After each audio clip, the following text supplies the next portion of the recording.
Hello everybody. So today we're going to actually be taking a look at my brother's bike, my older brother's bike. This is an 83 Goldwing, might be an 84, I'm not 100% sure there.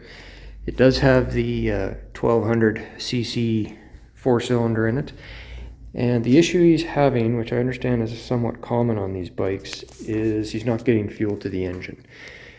So this is the fuel pump. Now, he did a bunch of testing on this, and I believe he has determined that the fuel pump is good. He even bought another one. He tested out. I don't know if that's a new one or the old one. So from what I understand is there is a relay somewhere under all of this that sends a signal to the fuel pump to say, hey, turn on or turn off, whatever the case is. And as I understand, a lot of times those relays go bad. So we're going to try and get this thing running because my brother unfortunately does not have time, but I do. So I told him I'd take a look at it. So I guess the first thing we're going to do is we're going to make an attempt to start this and see what happens.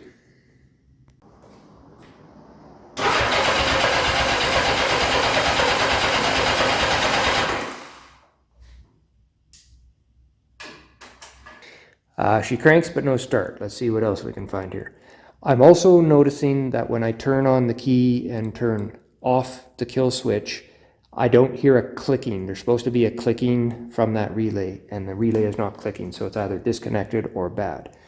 All right, let's begin our autopsy and see what we can find.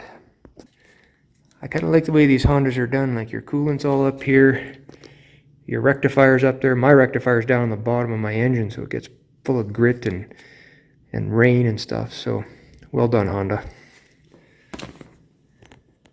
Okay, so just to prove that I don't know much about Goldwings, I took out a bunch of these bolts up in here, only on this side because I want to remove this side, which you don't have to do. There's 4 bolts. There's one here, over there, and then one down here and one on the other side, and that whole false tank just pops off. They're easy to get at. These are not easy to get at. I got to put them back in, but live and learn.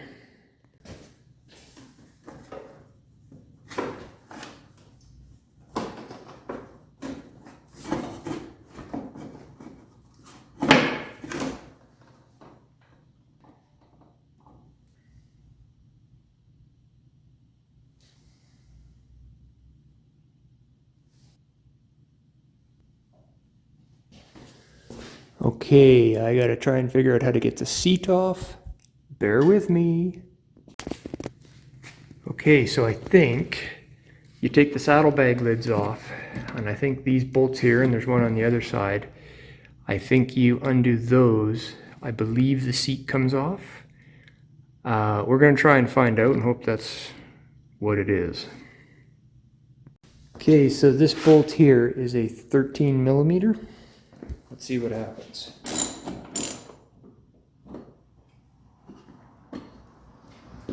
Now, strangely enough, the other side is a 12.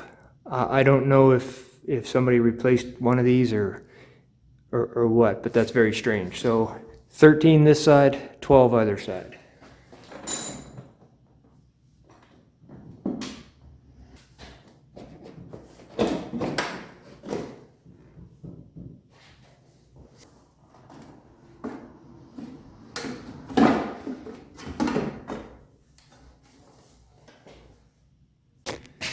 Okay, so for those of you wondering where this fuel relay is on these, I want to say it's an 83 or an 84 Goldwing, I don't know which one. You got to pull off the seat, the false tank, and I don't know if you can see, hopefully the light's good enough. That's the radiator cap. That box is the fuel relay. Of course, now I got to try and figure out how to get it out of there. I might have to pull all this other crap off. Eesh.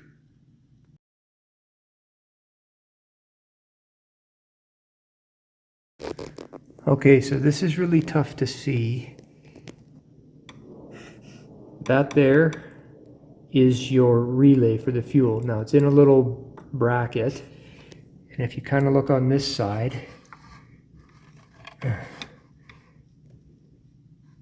so you can see here it's up against something, but you can push it that way to get it out, but you got to unplug that. They put this in probably the worst bloody spot ever, but I have access to it, so let's see if I can get it out of there.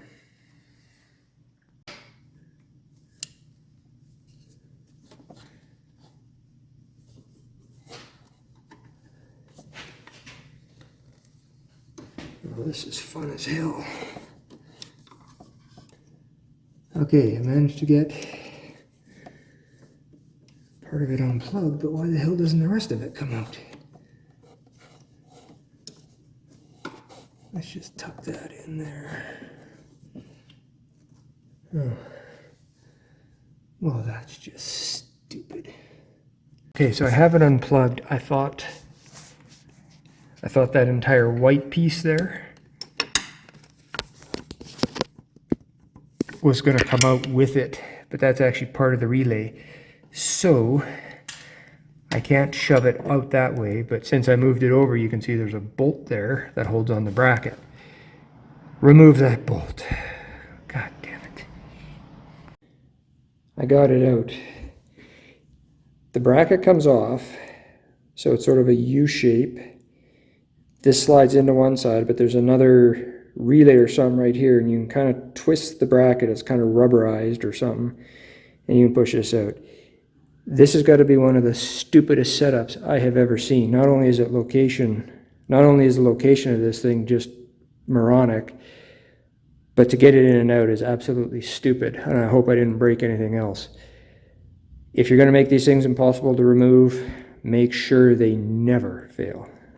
All right, now the fun part begins. Can I find another one? All right, so I've got the part. Everything looks the same. Hopefully it is the same. It's got the same kind of connector on it.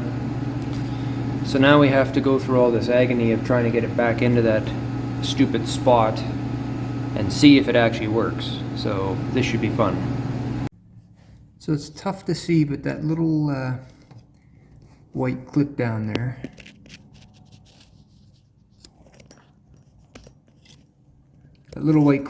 so that's the new relay, and you can kind of just see,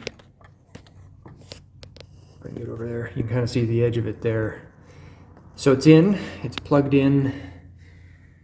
Now, was it worth it? Let's find out.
All right, bike is put back together. Took the battery back out of it because it's winter, it's going to sit for a while. But I do believe the old GL 1200 is back in operation. So my brother now owes me a day of riding. He's got to come with me for a ride, but good to see that it worked. That little relay I think cost me 31 bucks Canadian. That included shipping from Amazon. It really wasn't that terrible, probably, I don't know, 3 hours give or take in total.